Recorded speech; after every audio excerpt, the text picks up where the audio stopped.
बिस्मिल्लाहिर्रहमानिर्रहीम। अस्सलाम वालेकुम नाज़रीन, मैं हूँ आपकी मेज़बान फरजाना सिद्दीक और आप देख रहे हैं प्रोग्राम खबर क्या है, जहां हम आपको सिर्फ खबर ही नहीं देते बल्कि खबर के अंदर छुपी हुई मालूमात तक रसाई भी फराहम करते हैं।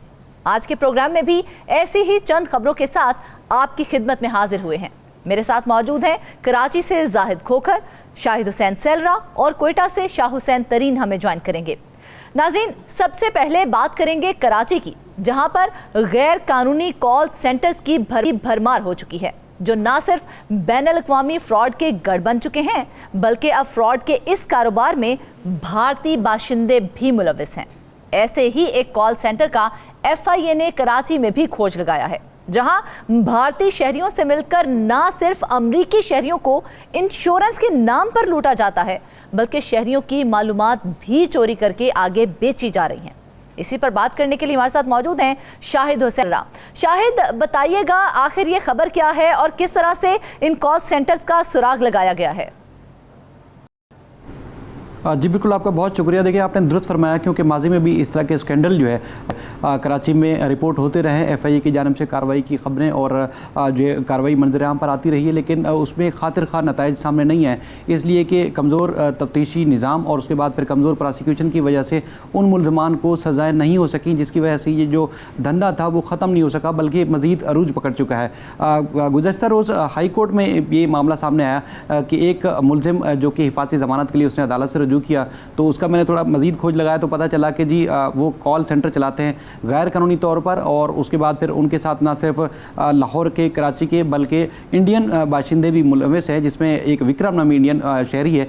क्योंकि आपको पता है कि पाकिस्तान और इंडिया के मरासिम इस तरह के नहीं है कि कारोबारी या बिजनेस पार्टनर के तौर पर भी उनको शामिल रखा जाए, तो वो भी शामिल था। तो उसके बाद फिर जो है वो FIA के जो तफ्तीशी जो ज़राए हैं उनसे मालूमात हासिल की, तो बड़े संगीन और सनसनीखेज़ चीज़ें सामने आई, जिसमें FIA के जो तफ्तीशी ज़राए हैं उन्होंने इस बात की तस्दीक की है कि कॉल सेंटर के ख़िलाफ़ उन्होंने न सिर्फ मुकदमा दर्ज किया है बल्कि इन्वेस्टिगेशन शुरू की है। इन्वेस्टिगेशन में मुल्ज़मान ने ख़ुद भी एतराफ़ जुर्म किया है कि वो जो कारोबार कर रहे थे उनको किसी भी पाकिस्तानी इदारे से ना तो उनके पास कोई लाइसेंस था और ना ही इजाज़त थी, और वो जो काम कर रहे थे वो बिल्कुल गैर कानूनी था। और चूँकि FIA को या तो फिर कोई शिकायत करता है या फिर FIA को जो मालूमात मिलती है उसकी बुनियाद पर वो इन्वेस्टिगेशन करते हैं और मुल्ज़मान के ख़िलाफ़ जो है कार्रवाई की जाती है। इस कॉल सेंटर के ख़िलाफ़ भी जो है मुख्तलिफ़ शिकायत FIA को मसूल हुई और उसके बाद फिर इनके ख़िलाफ़ हमने कार्रवाई का जो है आगाज़ किया है। उसमें 4 मुल्ज़मान, जिसमें एक लाहौर का है, 2 कराची के और एक इंडियन को शामिल किया है। बाकी दीगर मुल्ज़मान के ख़िलाफ़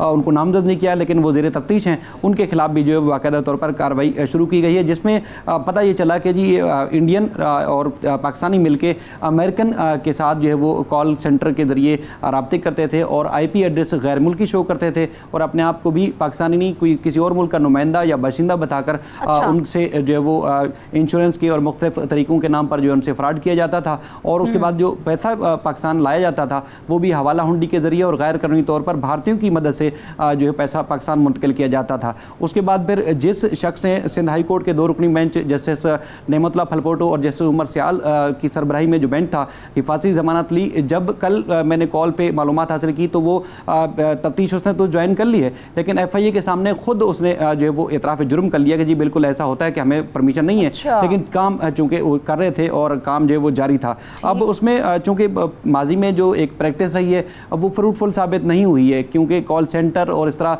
IT के नाम पर जो मुख्तलिफ जो बड़े बड़े दफातर थे, एक्सपोर्ट के नाम पर जो है वो उनके कारोबार सामने आते थे, लेकिन उनके ख़िलाफ़ कार्रवाई तो ज़ाहरी तौर पर होती थी, लेकिन उनको सज़ाएँ नहीं हुई।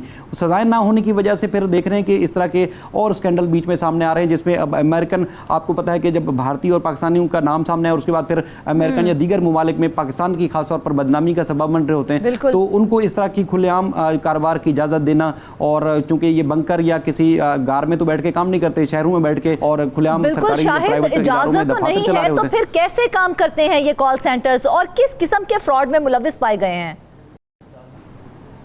देखें अमेरिकन जो कि मुझे जो उनकी वर्डिंग थी FIA के जो तफ्तीशी ज़राए थे, उनका ये कहना था कि इनोसेंट अमेरिकन को ये बेवकूफ़ बनाकर उनसे पैसे ऐंठते थे, उनका डेटा हासिल करते थे और आगे फिर फ़रोख्त करते थे, और उसके बाद जो उनसे उनके इंश्योरेंस के नाम पर जो उनसे पैसे और जो मालूमात हासिल करते थे वो उससे भारी भरकम रकम जो है उससे वसूल करते थे, और उसके बाद फिर वो पाकिस्तान जब मुंतकिल की जाती थी वो भी गैर कानूनी थी।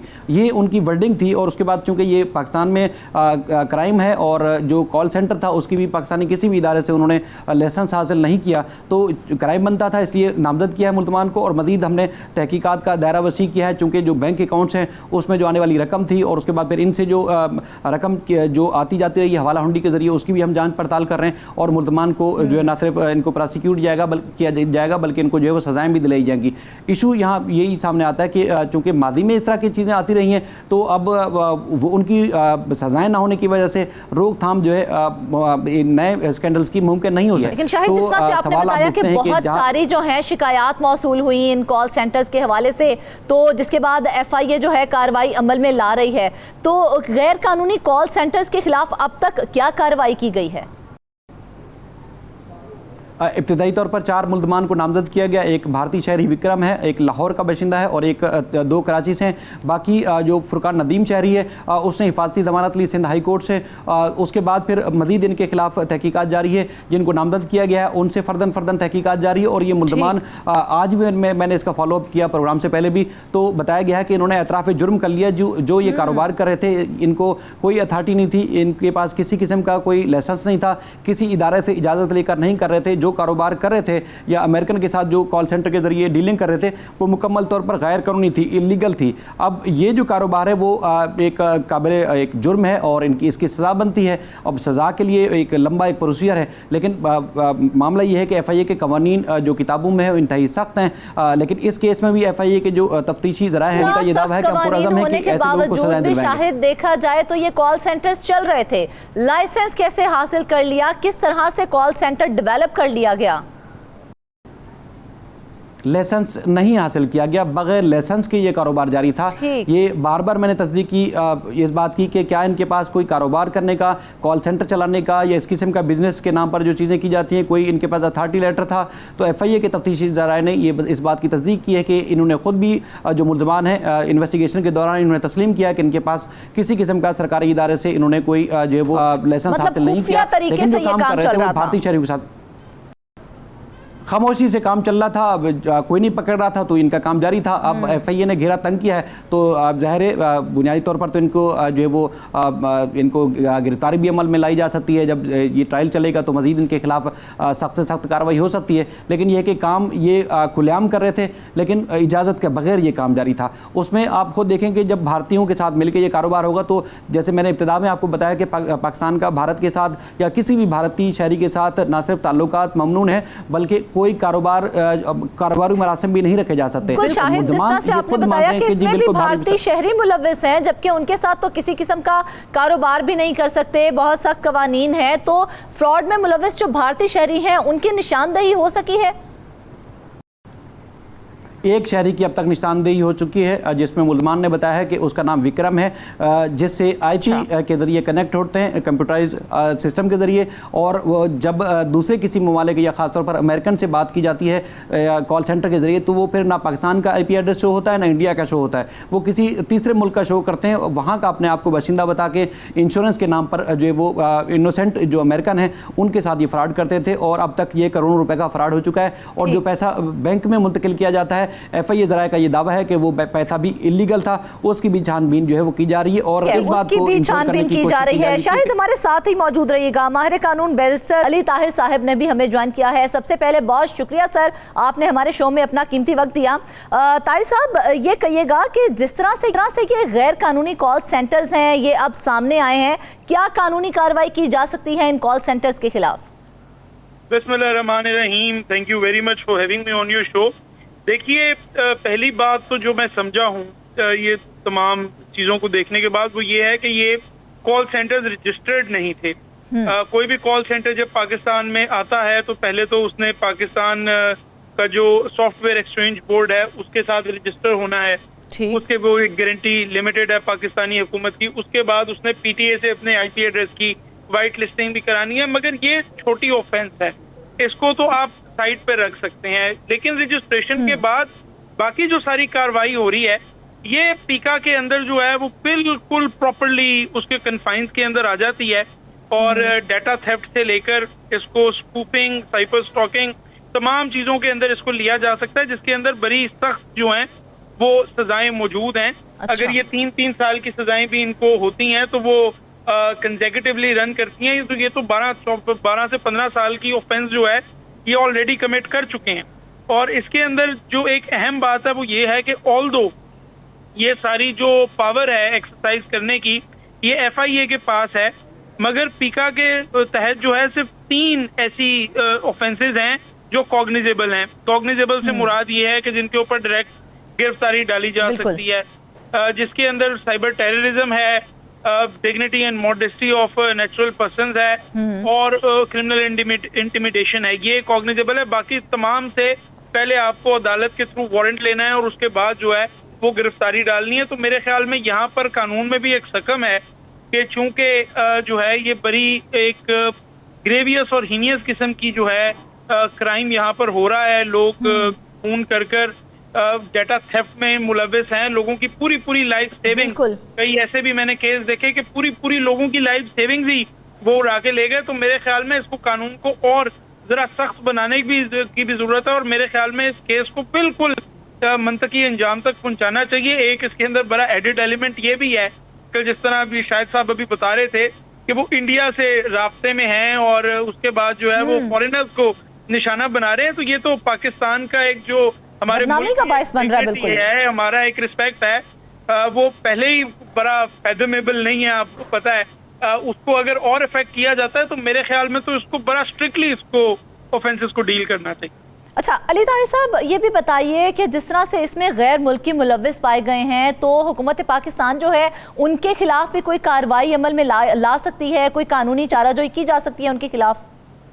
जी बिल्कुल, पीका के जो प्रोविजंस हैं और पाकिस्तान पीनल कोड के प्रोविजंस वैसे भी जनरली ये एक्स्ट्रा टेरिटोरियल इन नेचर है, यानी हमारा जो आइन है वो क्रिमिनल लॉज 2 जगह पे बनाने की इजाजत देता है, एक तो वफाक के लेवल पर और एक सूबाई लेवल पे। ये वाइड सब्जेक्ट है जहाँ पे दोनों सूबाई और वफाकी असेंबलियां जो है लेजिस्लेट कर सकती हैं, मगर फर्क ये है कि सूबाई असेंबली सिर्फ अपने सूबे के अंदर, मगर वफाक की जो हमारी नेशनल असेंबली और सेनेट है, पार्लियामान है, वो एक्स्ट्रा टेरिटोरियली यानी पूरे मुल्क के लिए भी लेजिस्लेशन कर सकती है। तो ये जो पीका के प्रोविजंस मौजूद हैं इसके अंदर बिल्कुल ये ऑफेंस अगर कोई पाकिस्तान से बाहर भी कमिट करता है और किसी और मुल्क का शहरी भी है तो वो भी इसके जो बॉर्डर्स हैं उसके अंदर आ जाता है और FIA की जुरिसडिक्शन भी बन जाती है। मगर प्रैक्टिकली स्पीकिंग चूंकि आपको पता है इंडिया है तो वो एक्स्ट्रा डाइट तो अपने किसी शहरी को करने नहीं देंगे, और ऐसा हो नहीं सकता कि आप कोई एयरफोर्स वहां पे भिजवा कर और उसको एयरलिफ्ट करवा के ले आए,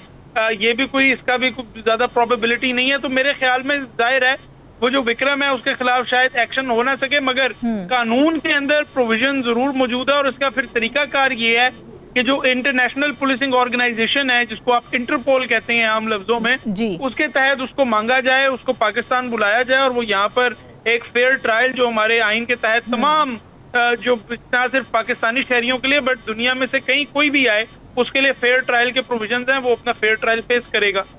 अच्छा अली ताहिर साहब, किसी की जाती मालूमात चोरी करना फिर उसे आगे देना कितना बड़ा जुर्म है और कितनी मैक्सिमम सजा इस हवाले से दी जा सकती है? देखिए अनफॉर्चुनेट बात है कि डाटा थेफ्ट के ऊपर जो सजा मौजूद है वो 3 साल की है।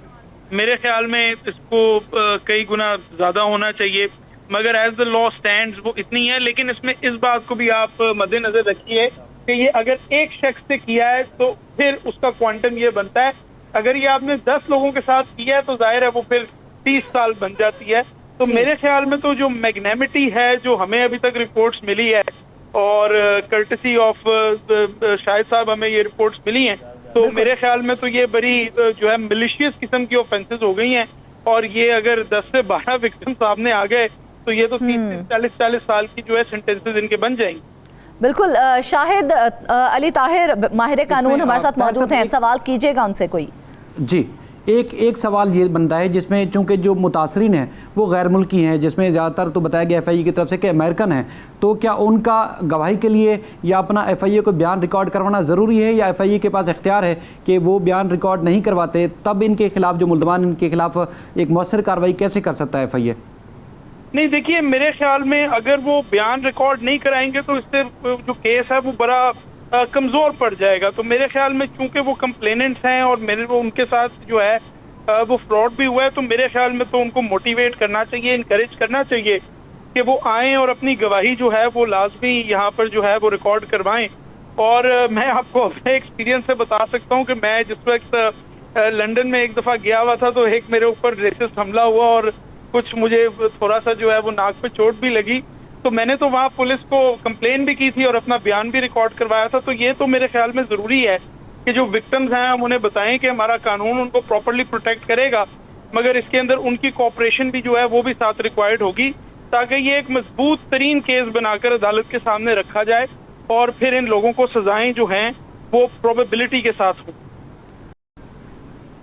اچھا، آپ نے طاہر صاحب دیکھا کہ حالیہ دنوں میں ایک اور کیس کراچی میں چل رہا ہے جس پہ بچوں کی ٹریفکنگ کے حوالے سے سنگین الزامات ہیں، جس میں امریکہ کی جو ایمبیسی ہے ان کی شکایت کے اوپر کارروائی کی گئی ایک انٹرنیشنل ٹرسٹ کے خلاف.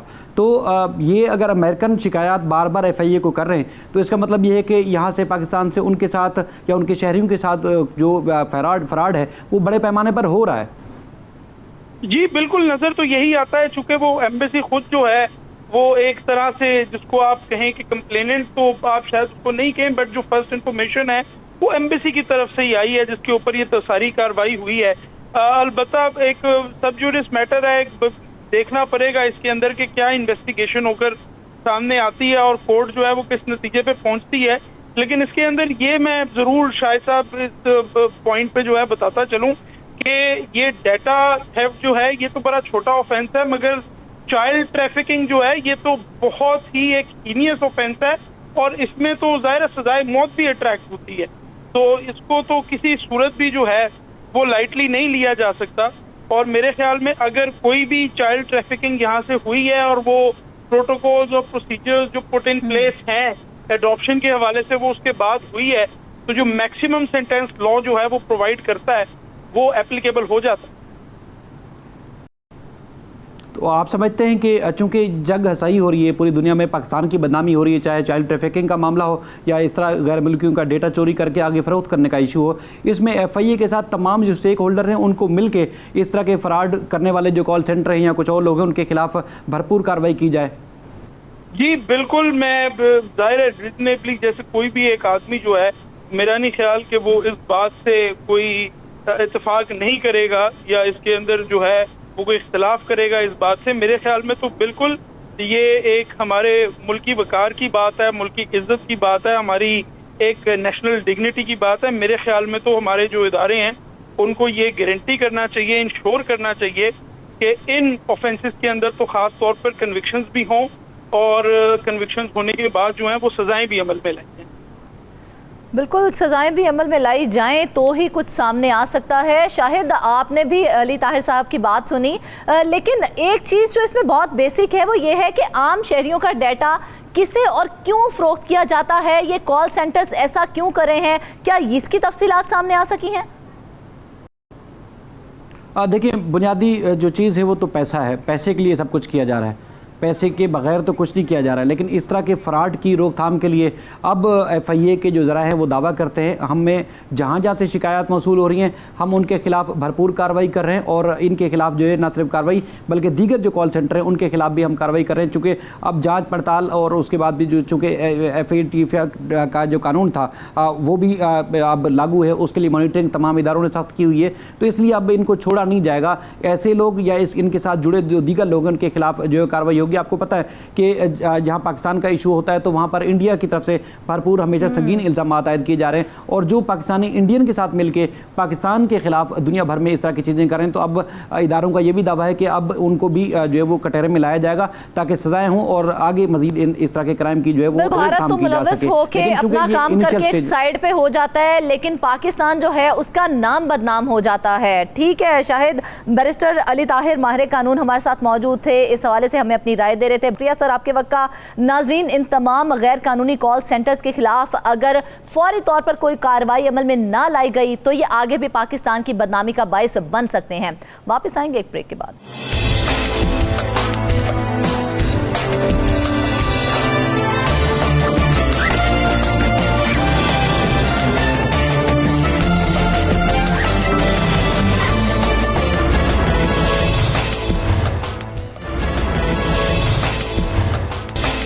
वेलकम बैक नाजरीन, अब बात करते हैं घोस्ट उस्ताज़ा की। जी हाँ, जो सरकार से तनख्वाह तो वसूल करते हैं लेकिन स्कूलों में शक्ल तक नहीं दिखाते। बलोचिस्तान में ऐसे ही घोस्ट उस्ताज़ा के गिर्द अब शिकंजा कस दिया गया है।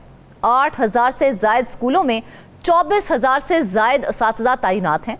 महकमा तालीम बलोचिस्तान अब तक ऐसे 300 उस्ताज़ा को मुलाजमत से बर्खास्त कर चुकी है और आइंदा चंद रोज में मजीद 600 उस्ताज़ा की बारी आने वाली है। कोयटा में भी ऐसे 1200 उस्ताज़ा के खिलाफ कानूनी कार्रवाई तेज कर दी गई है। इस तमाम मामले पर बात करने के लिए हमारे साथ मौजूद हैं हमारे नुमाइंदा बलोचिस्तान शाह हुसैन। शाह हुसैन, ये बताइएगा कि ये कैसे मुमकिन हो पाता है कि बिना हाजिरी के ही ऐसे नासिर तनख्वाहें वसूल करते रहते हैं? जी बिल्कुल, ये आज की बात नहीं है। बलूचिस्तान में जो हम तालीमी सूरत हाल देख रहे हैं सूबे में इंतहाई ख़राब है और ये सिलसिला अभी का नहीं है, ये काफ़ी अरसे से बल्कि दहाइयों से ये सिलसिला चला आ रहा है। और हमने देखा कि हर हुकूमत इन असातिज़ा के सामने बेबस नज़र आ रही है। यानी एक तो असातिज़ा के अपने यूनियंस हैं जो कि उनके ख़िलाफ़ किसी भी कार्रवाई की सूरत में वो आड़े आ जाते हैं, एहतजाज का सिलसिला शुरू हो जाता है। दूसरी जानिब इनकी सियासी बुनियादों पर भर्तियाँ हैं टीचर्स की, यानी सूबे के मुख्तलिफ अज़ला में अपने कारकुनों को, पार्टी कारकुनों को नवाजने के लिए बाज़ जो MPAs हैं या जो मिनिस्टर्स हैं वो अपने सियासी कारकुनों को भर्ती करते हैं और फिर बाद में उनसे काम नहीं लेते। अगर वो गैर हाजिर रहते हैं, स्कूल नहीं जाते, तब भी इनके खिलाफ उन पर चश्म पोशी इख्तियार की जाती है, उनसे सरफ नज़र किया जाता है, जिसकी वजह से आज सूरत हाल यहाँ तक पहुँची है कि यानी एक सर्वे करवाया था गवर्नमेंट ने खुद, यानी 8,000 स्कूलों में, बलूचिस्तान में 15,000 से ज़ायद स्कूल है जो कि प्राइमरी से लेके हायर एजुकेशन तक हैं।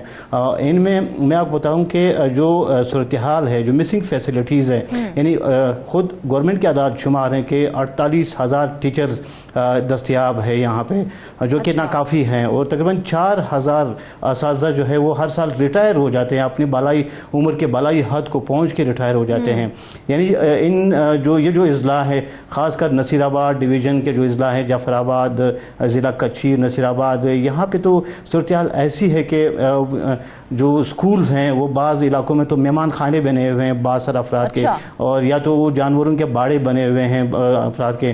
तो ये सूरत हाल है जिनके सामने हमेशा जो है वो हुकूमत बलूचिस्तान, चाहे हुकूमत किसी की भी हो, वो इन असातिज़ा के सामने हमेशा से बेबस नज़र आई है। जी अच्छा शाह हुसैन, एक तरफ तो देखा जाए हुकूमत हर चीज़ को डिजिटलाइज कर रही है, तो फिर एक मैकेनिज्म क्यों नहीं बनाया जा रहा ताकि इनकी हाजिरी को यकीनी बनाया जा सके या चेक किया जा सके?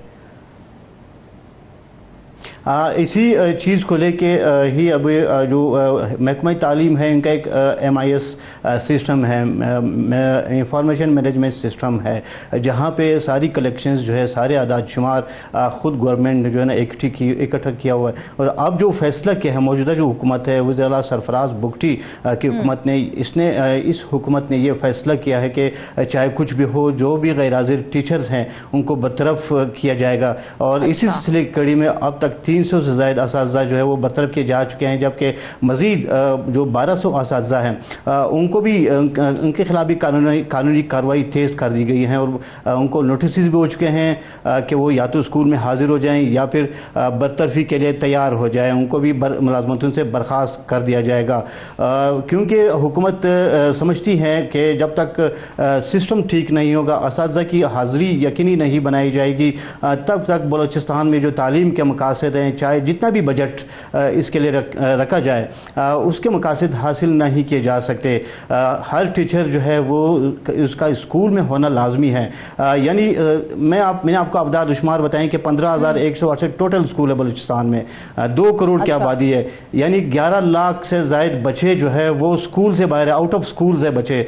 और प्राइमरी तक या फिर मिडिल तक पहुंचते पहुंचते बहुत से जो बच्चे हैं वो स्कूल छोड़ जाते हैं मिसिंग फैसिलिटीज़ की वजह से, जहाँ पे तालीम के वसाइल दस्तयाब नहीं होते, स्कूल दस्तयाब नहीं होते, या फिर वहाँ पे जो है उनके ट्रांसपोर्टेशन का बंदोबस्त नहीं होता, दूर दराज इलाके बलूचिस्तान के, वो जो है ना फिर सारा जो है ना सूबाई दारुल-हुकूमत कोयटा पे आ जाता है। मगर ये कि बलूचिस्तान के हर कोने के शख्स की तो रसाई यहाँ तक नहीं है सूबाई दारुल-हुकूमत तक, उनको अपने इलाके में स्कूल चाहिए और वहाँ पे फैसिलिटीज़ चाहिए। अच्छा, मैं बताऊं कि जो 15,000 का मैंने डेटा आया है गोश्त मुलाजमीन के हवाले से, तो क्या कार्रवाई अमल में लाई गई है? सूबे में कितने स्कूल हैं, कितने स्कूल्स का दौरा किया गया है और ऐसे असातिज़ा का सुराग लगाया गया है जो कि वहाँ पर बिना आए ही तनख्वाहें वसूल कर रहे हैं?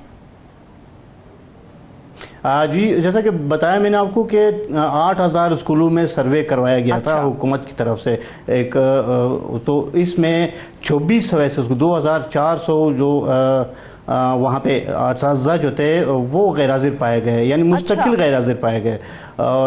जी, तो वो तनख्वाहें तो वसूल कर रहे थे मगर स्कूल नहीं आ रहे थे। उनके खिलाफ एजुकेशन डिपार्टमेंट की तरफ से कभी कोई कार्रवाई नहीं की गई थी। वहाँ पे जो डिस्ट्रिक्ट एजुकेशन ऑफिसर्स है या निचली सतह पे जो एजुकेशन डिपार्टमेंट के जो ऑफिसरान हैं उनकी भी मिली भगत इसमें पाई गई, वो भी इसमें मुलविस पाए गए। यानी कि ये एक सिलसिला, एक चेन है जो कि प्राइमरी से लेकर हाई तक, एक अदना से टीचर से लेकर प्राइमरी स्कूल के टीचर से लेकर फिर ये हायर एजुकेशन तक, ये जो हायर सेकेंडरी हायर एजुकेशन यानी सेकेंडरी यानी मैट्रिक तक, उससे ऊपर के जो इंटर तक जो स्कूल्स है वो पढ़ाते हैं, वहाँ पे जो ना ये असातिज़ा गैर हाजिर पाए गए। बाकी बाज़ तो ऐसे भी टीचर्स हैं जो कि वो तनख्वाहें तो वसूल कर रहे थे मगर वो यहाँ पे मौजूद ही नहीं थे, मुल्क में ही मौजूद नहीं थे, अब्रॉड है, कोई मुलाजमत कर रहे हैं, कोई वहाँ पे जो बिल्कुल कोई बिजनेस कर रहे हैं, तो बैरून मुल्क जाके वो कारोबार कर रहे थे मगर उनको तनख्वाहें मिल रही थी। ऐसे भी टीचर्स टाइम पीरियड के एक तरफ हम कहते हैं, हुकूमत ये कहती है कि तालीम और सेहत हमारी अव्वलीन तरजीहात में शामिल होते हैं, तो तालीम जैसे शोबे को इतनी लापरवाही, इतनी उसके साथ नाइंसाफ़ी बरती जा रही है कि कोई चेक एंड बैलेंस नहीं रखा जा रहा कि उस्ताद आ रहे हैं या नहीं आ रहे हैं। हर जो डिस्ट्रिक्ट हैं यहाँ पे बलूचिस्तान में तकरीबन 36 अजला है और इन 36 अजला में एक सिस्टम तो मौजूद है इनकी मॉनिटरिंग की, कलेक्टर सिस्टम है, क्लस्टर सिस्टम है, यानी प्राइमरी स्कूलों के हाई स्कूल तक एक क्लस्टर सिस्टम है। एक क्लस्टर तैनात होता है, इनके ज़िम्मे कुछ स्कूल होते हैं जिनको सर्वे करना पड़ता है, जिनके बाकायदा जाके दौरे करने पड़ते हैं कि जाके मालूम करें कि टीचर्स आ रहा है कि नहीं आ रहा। मगर बदकिस्मती ये है कि जैसे कि तो मैंने आपको बताया कि यहाँ पे हर जो मुलाजिम है, जो एजुकेशन डिपार्टमेंट का जो टीचिंग स्टाफ है या फिर नॉन टीचिंग स्टाफ है, वो इस चीज़ में किसी हद तक मुलविस हैं, इस गफलत में और फ़राइज़ से गफलत बरतने में, कोताही में, वो इनकी ये भी मुलविस हैं यहाँ पे। तो इसीलिए अब बलूचिस्तान में इस साल मौजूदा जो हुकूमत है एजुकेशन तालीमी एमरजेंसी नाफिज कर दी है और हुकूमत का ये कहना है, ख़ासकर वज़ीर आला सरफराज बुगटी का ये कहना है कि सब जो इनकी पहली तरजीह हैं वो तालीम है, कि वो तालीमी निज़ाम को ठीक करें और तालीम से जो यानी हम यहाँ पे लफ्ज़ इस्तेमाल करते हैं बार बार, चूँकि ये पे लफ्ज़ इस्तेमाल होता है जो कि टीचर्स के नाम पे जो काली बेड़े जो बढ़ती हुए माजी में सियासी बुनियादों पे उनको फ़ारिग करें, उनको निकालें, उनकी जगह ऐसे टीचर्स भर्ती करें कि जो जाएं स्कूल में बच्चों को पढ़ाएं। और चूँकि वसाइल तो खर्च हो रहे हैं, आपने बताया कि करीबन 8,646 स्कूलों का दौरा किया गया है, जिनमें से जो उसातिज़ा हैं वो 2,454 वो गैर हाजिर पाए गए हैं। क्या उनके खिलाफ कोई कार्रवाई की गई, उन्हें बरतरफ किया गया? जी बिल्कुल ऐसा है कि अब तक 300 टीचर्स बिल्कुल मुलाजमतों से बर्खास्त किया जा चुका है या इनको फारिग कर दिया गया है। अब आइंदा चंद रोज़ में जो है 600 मज़ीद ऐसे असातिज़ा है जिनकी निशानदेही हो चुकी है, इनको भी बरतरफ कर दिया जाएगा। ये एजुकेशन डिपार्टमेंट के हुकाम का ये कहना है कि 600 मज़ीद असातिज़ा जो है जो गैर हाजिर मुस्तकिल गैर हाजिर थे उनको मुलाजमत से बरतरफ कर दिया जाएगा, जबकि 1200 टीचर्स ऐसे हैं जिनके खिलाफ कानूनी कार्रवाई मुकम्मल कर ली गई है, यानी उनको अभी नोटिस होने हैं उनको शोकाज नोटिस जारी किए जाएंगे। उसके बाद जो मुख्तलिफ जो ज़ाबिते की कार्रवाइयाँ हैं वो मुकम्मल करके अगर वो टीचर स्कूल में हाजिर होते हैं तो ठीक, नहीं होते तो उनको भी मुलाजमत से बरतरफ कर दिया जाएगा। क्या सिर्फ बरतरफ किया जाएगा या उनसे लूटा हुआ पैसा भी वापस लिया जाएगा, क्योंकि वो पैसा तो उन्होंने बिना कुछ किए लिया है? नहीं, अभी तक यहाँ पे ऐसा कोई सिस्टम राइज नहीं हुआ है कि जो शख्स मुलाजमत से बरतरफ होता है या फ़राइज़ में गफलत बरतने पर या करप्शन की बुनियाद पर या किसी भी कोताही की बुनियाद पर उनसे जो अमरात है वो उनसे वापस ली जाए, जो उन्होंने तनख्वाहें वसूल की वो उनसे वापस ली जाए। यहाँ अब तक ये सिस्टम डेवलप नहीं हुआ है, तो इसीलिए वो जो बरतरफ होता है वो तो यानी वो तो खुश होता है कि तनख्वाहें यानी 20 साल हो जाएंगे, ठीक है, पैसा जो आना था वो आ गया, बरतरफ कर दिया, वो और फारिग हो गए, वो सुकून से अपना अगला काम भी कर लेंगे फिर। जी, ताकि मज़ीद कोई तादीबी कार्रवाई भी नहीं होगी, मज़ीद उनसे कोई रिकवरी भी नहीं होगी। अब तक जो उन्होंने हासिल कर लिया है, जितनी भी तनख्वाहें यानी 10 साल तक 15 साल तक वो गैर हाजिर रहा, तनख्वाह घर में मिलती रही उनको। अब जो उनको बरतरफ भी किया गया है तो उनका तो कोई नुकसान नहीं है।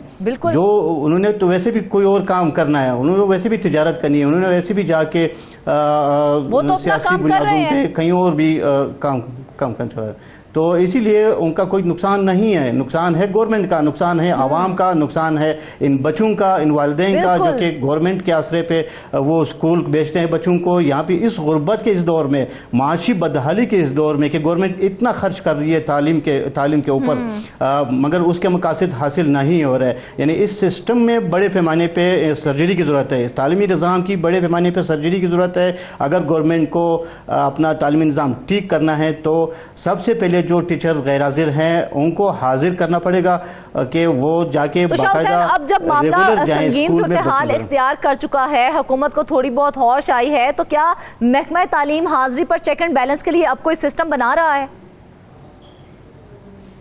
जी, अब हाज़िरी पर चेक एंड बैलेंस का सिस्टम बना रहे हैं। महकमा तालीम के ऑफिसरान को पाबंद किया जा रहा है कि वो जाएं डिस्ट्रिक्ट सतह पे, तहसील की सतह पे जाएं और चेक करें कि वहाँ पे स्कूलों के दौरे करें, वहाँ पे चेक करें कि क्या टीचर्स आ रहा है, क्या जो नॉन टीचिंग स्टाफ है वो आ रहा है या नहीं आ रहा है, उनकी हाज़िरी चेक करें, उनका तालीमी निज़ाम चेक करें, कहाँ तक पढ़ाई हो रही है, कहाँ तक नहीं हो रही, बच्चों से पूछें, वालिदैन से मालूमात करें। अभी ये इब्तिदाई मराहिल में है कि जाके वो यहाँ पे ऐसा सिस्टम डेवलप करें कि टीचर्स की हाज़िरी यकीनी बनाई जा सके।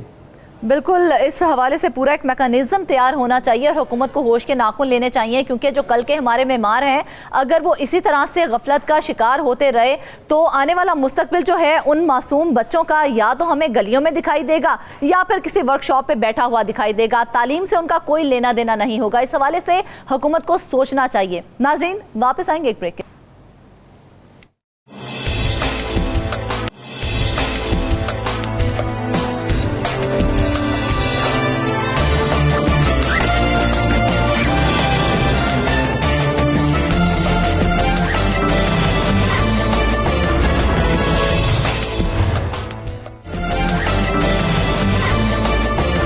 वेलकम बैक नाज़रीन। अब बात करते हैं सिंध पर एक बार फिर से मंडलाते खतरनाक सैलाब के खतरे की। अभी पिछले सैलाब की तबाही के जख्म भरे नहीं थे कि एक बार फिर सैलाब की पेशगोई सामने आ गई है।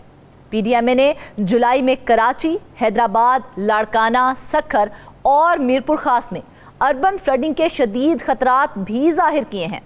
इस तमाम सूरत हाल पर बात करने के लिए हमारे साथ मौजूद हैं जाहिद खोखर।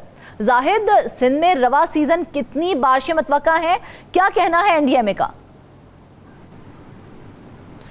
जी बिल्कुल, सिंध ऐसा सूबा है कि जिनके लोगों को हर साल लाखों लोगों को इस तरह से जो सैलाब है उसका सामना करना पड़ता है। और ये कोई कुदरती आफत वैसे नहीं होती है, मगर एक मैनेजमेंट और दीगर मामलात होते हैं। उसके मुताबिक भी आपको मैं आगाह ज़रूर करूँगा। मगर इस वक्त जो पीडीएमए ने रिपोर्ट जारी की है जो सूबाई डिज़ास्टर मैनेजमेंट अथॉरिटी की जानिब से, उसके मुताबिक बताएंगे कि उन्होंने ये ख़तरात ज़ाहिर किए हैं कि अर्बन फ्लडिंग भी आ सकती है और نارمل روٹین سے زیادہ یہ بارشیں ہوں گی اور کئی گنا زیادہ بارشیں ہوں گی، اس لیے انہوں نے ایک رپورٹ جاری کی ہے اور رپورٹ کے بعد انہوں نے سندھ حکومت کو بھی کہا ہے کہ اس معاملے کو جو ہے تمام ادارے ایک ساتھ بیٹھ جائیں اور اس کو ایڈریس کیا جائے۔ یہ جو رپورٹ ہے اس کے مطابق جو بتایا گیا ہے کہ کراچی میں رواں سال جولائی میں 113.2%، جبکہ اگست میں 104.6% زیادہ بارشیں ہوں گی، اور اس کے بعد یہ بھی بتایا گیا حیدرآباد میں جولائی میں 102.3 جولائی میں اور اگست میں 106.6% زیادہ بارشیں ہوں گی۔ اسی طرح سے چھور تھرپارکر کا ذکر کیا گیا ہے، موہنجو دڑو لاڑکانہ کا ذکر کیا گیا ہے، اور یہ بھی کہا گیا کہ دریائے سندھ میں بھی جو فلڈنگ کی صورتحال رہے گی، تقریباً ان 2 ماہ کے درمیان جو جولائی اور اگست پانی کا بہاؤ 5 لاکھ کیوسکس سے بڑھ کر 9 لاکھ کیوسکس کے درمیان جو ہے وہ ہو سکتا ہے۔ اس لیے دریا کی جو پشتیں ہیں ان کو بھی مضبوط کرنے کی ضرورت ہے، اس پہ بھی نگرانی کرنے کی ضرورت ہے، تاکہ دریائے سندھ کی پشتوں کو اگر کوئی نقصان ہوا تو یہ زیادہ جو ہے وہ سیلاب بھی آ سکتا ہے۔ تو اس کا جو ایک فلو ہوتا ہے دریائے سندھ میں، جو ریلا ہوتا ہے، جو صورتحال سیلاب والا، اس کو سموتھلی سمندر کے راستے اس کو گزارنا ہوتا ہے۔ یہ تمام معاملات کے متعلق انہوں نے آگاہ کیا ہے، اور ایل بی او ڈی کے متعلق L B O D B کے ذریعے بیرپورخاص، سانگڑ، شہید بے نظیر آباد، یہ ویسے بھی جب بارشیں بھی ہوتی ہیں تو بھی اس ایل بی او ڈی کو خطرات لاحق ہوتے ہیں۔ یہ سیم کا جو پانی ہے وہ اس کا ڈائیورٹ کرنے کے لیے ایک پروجیکٹ ہے۔ دوسری جو بات اہم ہے کہ جو بلوچستان کے راستے سے پانی آتا ہے سندھ کے اندر، اس پانی جو کوہ سلیمان رینج بھی اس کو کہا جاتا ہے، جام شورو، کمبر شاداد کوٹ اور دادو کے اضلاع اس سے متاثر ہو سکتے ہیں، تو اس پانی کو بھی ایک سیف ایگزٹ دینا چاہیے۔ اس کو بھی مد نظر رکھتے ہوئے محکمہ آبپاشی یا دیگر جو ادارے ہیں اس پر کام کریں، تاکہ ان کے جو ہے وہ بھی عوام کے لیے جو ہے نقصان دہ ثابت نہ ہو سکے۔ دریائے سندھ کے کچے کے متعلق بتایا گیا ہے کہ اس سیلاب کے درمیان تقریباً 6 لاکھ لوگوں کو ڈکل مکانی کرنی ہوگی، تو اس لیے ان کے رہنے کا، ان کے کھانے پینے کا انتظام بھی سندھ حکومت کو کرنا ہوگا۔ دریائی سیلاب سے کچے کے تقریباً 1 لاکھ کے قریب جو ہے وہ گھر متاثر ہوں گے، اور تقریباً 650 گوٹ ہیں۔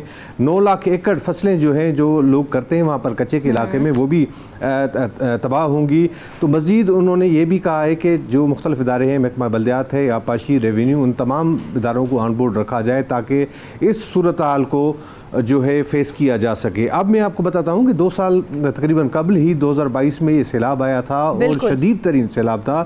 سیلاب یہ بھی نہیں تھا کہ قدرتی کوئی آفات ہوتی ہے تو ہم سمجھ لیں کہ قدرتی آفت آ گئی ہے تو اب لوگوں کو کیا کہا جا سکے، مگر آپ بتا دوں آپ کو کہ منشر جھیل کو اسی طرح سے جو کوہ سلیمان رینج یا بلوچستان سے آنے والے پانی اس میں جو ہے وہ پڑتا رہا تھا، اور اس کو ایک ایٹم بم کی طرح بنایا گیا تھا منشر جھیل کو، کیونکہ منشر جھیل اور دریائے سندھ کا ایک ایسا سیٹ اپ ہے کہ جو بلوچستان سے پانی آتا ہے وہ منشر جھیل میں ہوتا ہے، اور منشر جھیل کا پانی جب دریا میں نہیں ہوتا ہے تو اس کو اخراج کرنا ہوتا ہے تاکہ وہ پانی بہتا رہے، اور وہ دریائے سندھ اس وقت اتنا پانی نہیں ہوتا ہے تو اس میں اخراج آسانی سے ہو سکتا ہے، ہو سکتا تھا، مگر جو 2022 میں اس پانی کو بند رکھا گیا، اس کو اتنا ہم ہمیشہ محکمہ آبپاشی سے پوچھتے رہتے تھے کہ اب پانی کا یہ جو معاملہ ہے بڑھ رہا ہے تو لہٰذا اس کا اخراج بھی ہونا چاہیے، شروع سے اس بات کو مد نظر رکھنا چاہیے تھا، مگر وہ نہیں رکھا گیا۔ جب یہ منشر جھیل کے جو پشتے ہیں بند ہیں، ٹوٹ گئے، لاکھوں لوگ دربدر ہو گئے، ان کے گھر تباہ ہو گئے، ان کی زمینیں تباہ ہو گئیں، ان کے بال بچے جو ہیں وہ تباہ ہو گئے، تو اس کے بعد بھی یہ سوالات اٹھتے رہے، اور بدقسمت یہ ہے کہ یہ حلقہ جو ہمارے وزیر اعلیٰ سندھ ہیں ان کا ہے خود وہ اس بات سے کوئی لا علم رہے، یا جو لوگ بھی یہ کہتے ہیں کہ شاید جو لوگوں کو ڈبویا گیا جو ہے ہاتھ سے، اس طرح سے اس کو ایٹم بم بنایا گیا تاکہ وہ کہیں نہ کہیں سے تو ٹوٹے گا، اس میں کیپیسٹی جب ہوگی نہیں تو ظاہر ٹوٹے گا۔ 2022 میں جب سیلاب آیا تھا تو ایک بڑی وجہ جو سیلاب کی بتائی جا رہی تھی وہ تو موسمیاتی تبدیلی کا کہا جا رہا تھا، تو کیا یہ سیلاب موسمیاتی تبدیلیوں کا نتیجہ نہیں تھے؟ دیکھیں بارشیں ہوئی تھی اور یہ توقع سے زیادہ بارشیں ہوئی تھی، اس میں کوئی شک نہیں ہے. جس طرح سے ایک سسٹم بنا ہوا ہے کہ نیچرل قدرتی راستے ہوتے ہیں، دریا جب پانی ہوتا ہے اگر بارشیں بھی ہوتی ہیں تو ایک قدرتی راستے ہیں. ایک تو ہم نے ان کے جو مقامی وڈیرے ہیں، سیاستدان ہیں، وہ ہم نے راستے بند کر دیے ہیں. ہم نے وہاں پہ آبادی کر دی ہے، فصلیں کرتے ہیں یا وہاں پہ کچھ نہ کچھ ان کی کنسٹرکشن ہے تو راستے بند ہو گئے. ایک تو یہ وجہ ہے. دوسری بات یہ ہے کہ یہ جو بلوچستان کا جو بارشیں شروع ہوئی تھی، سب کو پتہ ہوتا ہے کہ ہر سال یہ بارشیں کا پانی سندھ کی طرف ہی آئے گا اور کہیں نہیں جائے گا. تو ہمیں یا سندھ حکومت کو یہ اقدامات لینے کی ضرورت تھی. ایک تو قدرتی طور پر اتنی بارشیں ہو گئی، چلے وہ تو ہم مان بھی لیتے ہیں کہ چلے جو قدرتی راستے بند تھے تو جو پانی نے تباہی پھیلائی. اور دوسری بے حسی کی بات یہ ہے کہ ہمارے جو آپ کو یاد ہوگا کہ ہمارے وزیر صاحبان جو ہے وہ کشتیوں میں جا کے گھومتے تھے اور ان کو اٹلی اور ویلس کے مناظر دیکھنے میں آتے تھے جب لوگ جو ہے مر رہے تھے، ڈوب کے مر رہے تھے، ان کو بھوک سے مر رہے تھے. تو ہماری بے حسی اور ہمارے حکمران کی بے حسی تو یہ ہے. ہمارے کئی حکمران جو ہے وہاں پر ان لوگوں کے سامنے وہ ٹھنڈے مشروبات پیتے تھے، منرل واٹر سے پاؤں دھوتے تھے. یہ بھی سوشل میڈیا پہ آتی رہی. یہ ایک حقیقت یہ ہے کہ ہم بات مان لیں کہ ایک قدرتی آفت آتی ہے، مگر کیا ہر سال ہر دوسرے چوتھے سال سندھ کے لوگوں کے نصیب میں یہ صرف قدرتی آفت ہے کہ جو سیلاب آئے گا، بند ٹوٹیں گے؟ اور اسی طرح سے ٹوڑی والا بند کیسے ٹوٹا تھا آپ کو یاد ہوگا. پانی کہاں جاتا، اس کو ایک ان نیچرل طریقے سے کٹ دیا گیا، لوگوں کو ڈبویا گیا، کہ اس کو آبادی کی جانب موڑ دیا گیا تھا. بالکل اسی طرح سے اگر اس کو سیف راستہ دیا جاتا تو یہ پانی بالکل بھی نقصان نہیں کرتا. یہی صرف سندھ کے لوگ کہتے ہیں کہ کیا ہم صرف جو ہے مینڈیٹ دیتے ہیں، ہم جو ہماری حکومت ہے کیا ہمیں اس لیے ڈبوتی ہے کہ وہ فنڈز حاصل کرے، پیسے حاصل کرے؟ پیسے کہاں خرچ ہوتے ہیں؟ انہوں نے بات کی کہ جب لوگ دربدر ہوئے ہیں تو ہم ان کو گھر بنا کے دیں گے. یہ اعداد و شمار ہے، خود ان کے اعداد و شمار ہے کہ ہم لوگوں کو گھر بنا کے دیں گے. گھر کتنے بنے ہیں؟ اتنے سال ہو گئے ہیں. مختلف جو سماجی تنظیمیں ہیں ان کو انہوں نے یہ ٹھیکہ دیا ہوا ہے اور اس وقت تک یہ جو ہے گھر تاحال نہیں بنے. 13 لاکھ تقریباً 14 لاکھ کے قریب جو گھر تھے ان کو بنانے تھے اور اس وقت تک صرف اور صرف 1,25,000 گھر بن سکے ہیں. ان گھروں کے لیے انہوں نے مختلف سماجی تنظیموں کو ہر ضلع کے اندر ٹھیکے دیے ہوئے ہیں، جس میں مختلف تنظیمیں NRSP ہے، تھردیپ ہے، ہینڈس ہے، سرسو ہے اور دیگر جو ہے سافکو ہے اور تنظیمیں ہیں. ان کو کہا کہ آپ ٹھیکہ دیا گیا ہر ضلع کا، ہر تنظیم کو الگ الگ. تو چلے دے دیا آپ نے، سروے انہوں نے کیا، ان کو فنڈز مل گئے تو چلے زاہد یہ تو ایک الگ چیز ہے نا، یہ تو ایک الگ چیز ہے. بارشیں ہر سال ہونی ہیں، موسمیاتی تبدیلیاں ہو رہی ہیں. ون تھنگ فور شیور ہے کہ بارش ہونی ہے. بار بار سیلاب سے تباہی کے باوجود کوئی سدباب کیوں نہیں کیا جاتا؟ اس کا پتہ جو ہے ہمیں کہ سیلاب آ جائے گا. بس وہی تو بدقسمتی کی بات ہے کہ ہم یہی کہتے ہیں کہ پتہ ہوتا ہے کہ بارشیں آتی ہیں. بدقسمتی کی بات یہ ہے کہ ہمارے جو ادارے ہیں، جو محکمہ موسمیات کے ادارے ہیں یا جو دیگر ادارے جو موسم کے متعلق بتاتے ہیں، آپ کو پتہ ہے کہ 2022 میں بھی جو انہوں نے پیش گوئی کی تھی کہ اس طرح اتنی بارشیں ہو سکتی ہیں، اس سے 1000 گنا فیصد زیادہ ہوں گی. تو وہی کہہ رہے ہیں کہ 1000% زیادہ بارشیں ہوئی. تو اس وقت بھی خدا نخواستہ جو انہوں نے بتایا ہے کہ اتنی فیصد بارشیں ہوگی، اگر وہی بارش 1000% زیادہ پڑے گی تو پھر کیا ہوگا؟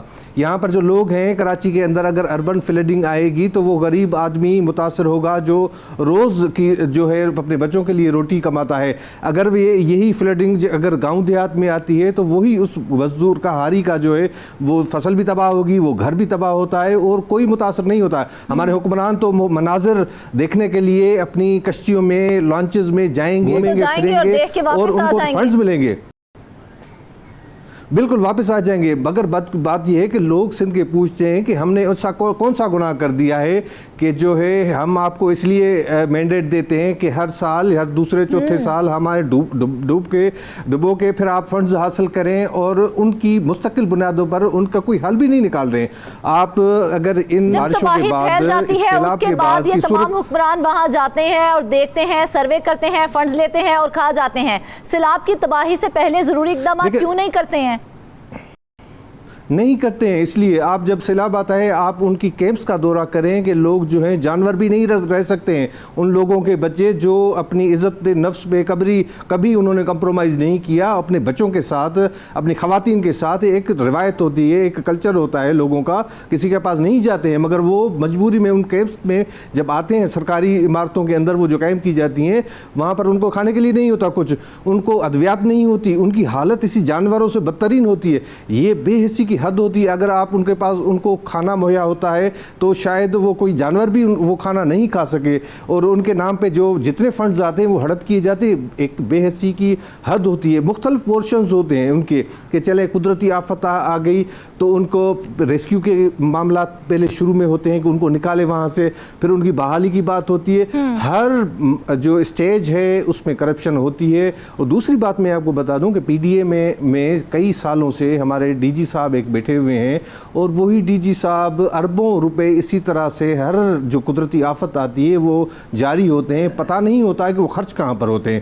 اب بدقسمتی کی بات یہ ہے کہ اب اس کو اگر کوئی ہٹانے کی بات بھی کرے تو وہ ہٹا نہیں سکتا, کیونکہ اس نے اتنے ایسے قوانین منظور کروائے ہوئے ہیں کہ وہ ایک تو انہوں نے جب اس عہدے کے لیے جب اشتہار دیا گیا تھا تو کرائیٹیریا پر صرف اور صرف وہ صاحب ہی پورا اتر سکتے تھے. اب جب اس کو ہٹانے کی بات ہوتی ہے تو اس کو ہٹایا نہیں جا سکتا ہے جب تک وہ خود خدا نخواستہ کہیں ادھر ادھر ہو جائے یا وہ خود ریٹائر نہیں ہو جاتے, اس کے بغیر کوئی نیا ڈی جی نہیں رکھ سکتے ہیں.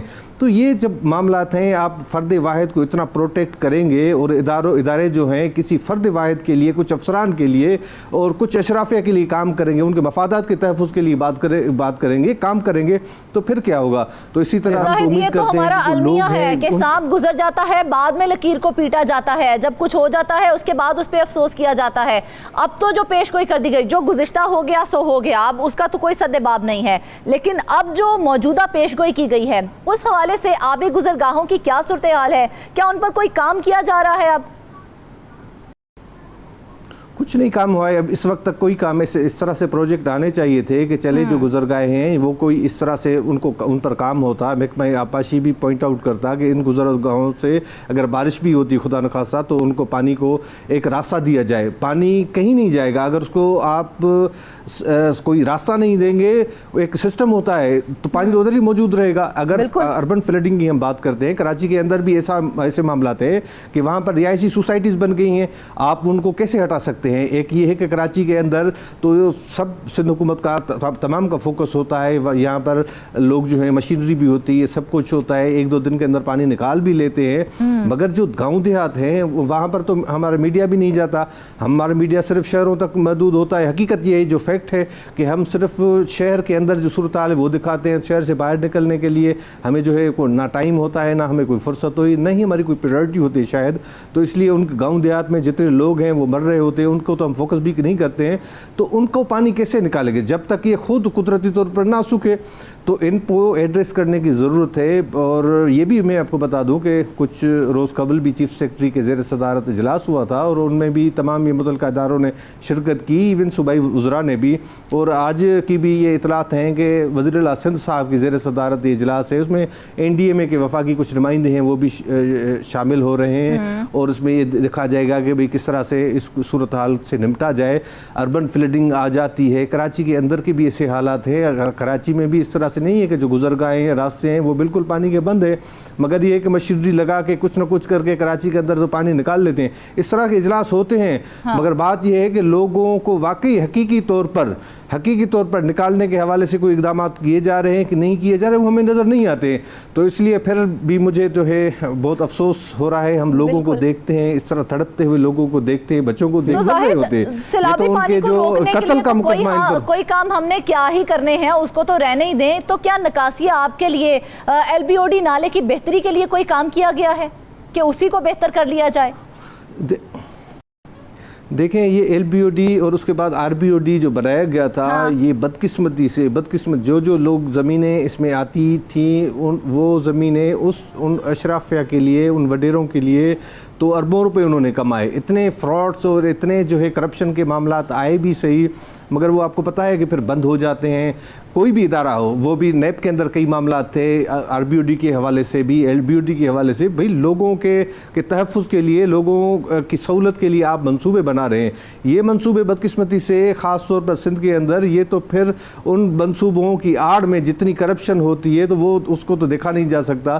تو ان دونوں جو ہے, آر بی او ڈی بھی اسی طرح سے, ایل بی او ڈی بھی, جب بارشیں ہوتی ہیں تو بجائے اس کے کہ وہ پانی وہ نکالا جائے مختلف, وہ پھر وہ بھی ڈیمیج ہوتی ہیں. آپ جو ہے نا آر بی او ڈی کے حوالے سے بھی ہم بات کریں, اس کی چھنڈن جو ہے وہاں سے جو نکل لاڑکانہ سے, اس کا بھی مقصد بنیادی طور پر یہی تھا کہ وہ پانی ہم سہولیات مہیا کریں, نہ کہ ان کے لیے پریشانی کا باعث بنے. جب کوئی مصیبت ان کے سر پہ ٹوٹ جائے پھر جا کے ان کے ساتھ جو ہے ہم ہمدردی کریں یا رحم دلی کا مظاہرہ کریں, تو وہ کسی کام کی نہیں ہے. ناظرین, ان تمام موقعوں پر حکومت کو سنجیدہ ہو کے سوچنا پڑے گا کہ آخر ہم اپنی عوام کے لیے کیا کر سکتے ہیں. اہم موضوعات پر تفصیلی گفتگو آپ نے سنی ہے. امید ہے ذمہ داران بھی خواب غفلت سے بیدار ہوں گے اور ان سنگین معاملات کی جانب اپنی توجہ مرکوز کریں گے.